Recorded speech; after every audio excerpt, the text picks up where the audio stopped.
খাগড়াছড়ির অপরূপ পাহাড়ি স্বপ্নে এক ট্যুরের গল্প। আমি যখন খাগড়াছড়ি জেলায় পা রাখলাম, তখন সকালের কুয়াশায় ঢাকা সবুজ পাহাড়গুলো যেন আমাকে ডাকছিল। এই জেলা চট্টগ্রাম হিল ট্র্যাক্সের অংশ, যেখানে প্রকৃতি আর মানুষের জীবন এক সূত্রে গাঁথা। খাগড়াছড়ি ইতিহাস খুবই সমৃদ্ধ। ব্রিটিশ আমলের আগে এই অঞ্চল ত্রিপুরা রাজ্য, আরাকান আর সুলতানের অধীনে ছিল। 1760 সালে ব্রিটিশ ইস্ট ইন্ডিয়া কোম্পানির নিয়ন্ত্রণে আসে।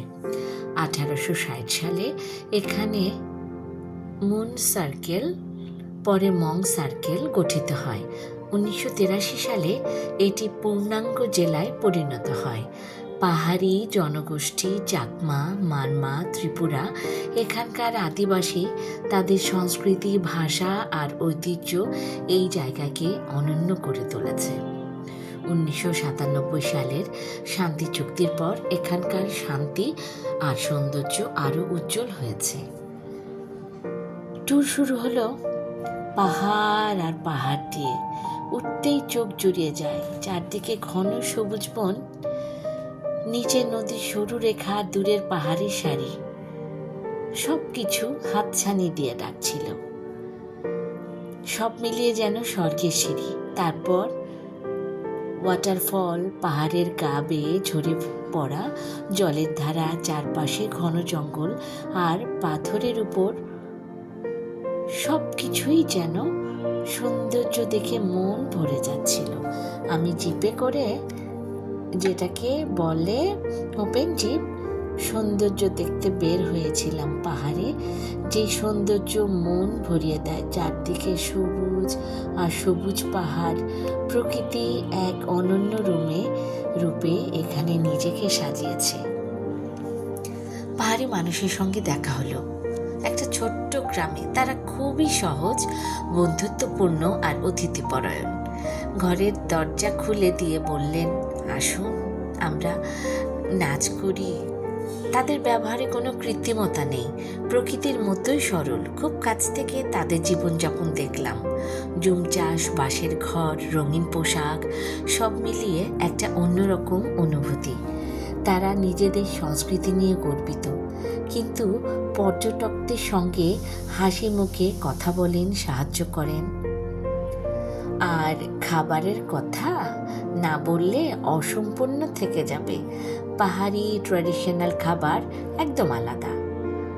পাহাড়ি বাচ্চাগুলো দেখে আমার খুব ভালো লাগছিল। ওদের সাথে পাহাড়ি ফল দিয়ে বসে বসে খাচ্ছিলাম আর ওদের পরিবারের সাথে গল্প করছিলাম, নৃত্য করছিলাম, আনন্দ করছিলাম। পাহাড়ি সংস্কৃতি একটু অন্যরকম।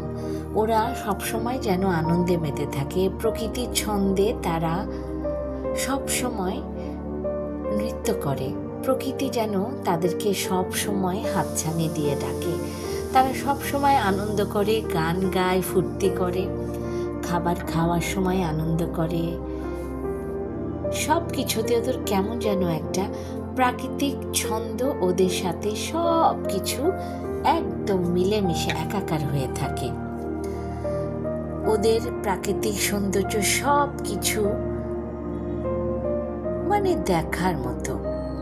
আচ্ছা, খাবারের কথা না বললে অসম্পূর্ণ থেকে যাবে। পাহাড়ি ট্র্যাডিশনাল খাবার একদম আলাদা, স্বাদে ঝাল, টক আর সুগন্ধি।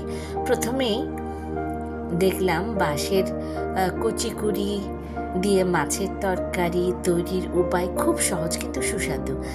বাঁশের শুটের বাইরে আঁশ ছাড়িয়ে লবণ পানিতে সেদ্ধ করে নেওয়া হয়। তারপর শুকনো মাছ বা চিংড়ি দিয়ে ভাজা হয়, সাথে পাহাড়ি মরিচ আর নাপ্পি। চিংড়ি রোদে শুকিয়ে লবণ মেখে কলা পাতায় মুড়ে অনেকদিন গাজাতে দেওয়া হয়। আরেকটা বিখ্যাত খাবার জ্যাকফ্রুট সিডস দিয়ে মুরগির কারি, মুরগির টুকরো, জ্যাকফ্রুটের বীজ, আদা রসুন, সব কিছু মিলে মজা। আমি যেন সারাক্ষণ পাহাড়ি সৌন্দর্যে আনন্দ করেছি, নৃত্য করেছি। আসলে একটাই জীবন। পাহাড়ি নৃত্য দেখার অভিজ্ঞতা ছিল সবচেয়ে মনে রাখার মতো। সন্ধ্যায় গ্রামের উঠোনে আয়োজিত হলো মেয়েরা লাল গোলাপি পোশাকে বাঁশের লাঠি হাতে, ছেলেরা ঢোল বাজিয়ে নৃত্য করছিল। দিনটা ফুরিয়ে এলো। পাহাড় ছেড়ে আবার চলে যাচ্ছে আমার প্রিয় শহর ঢাকায়।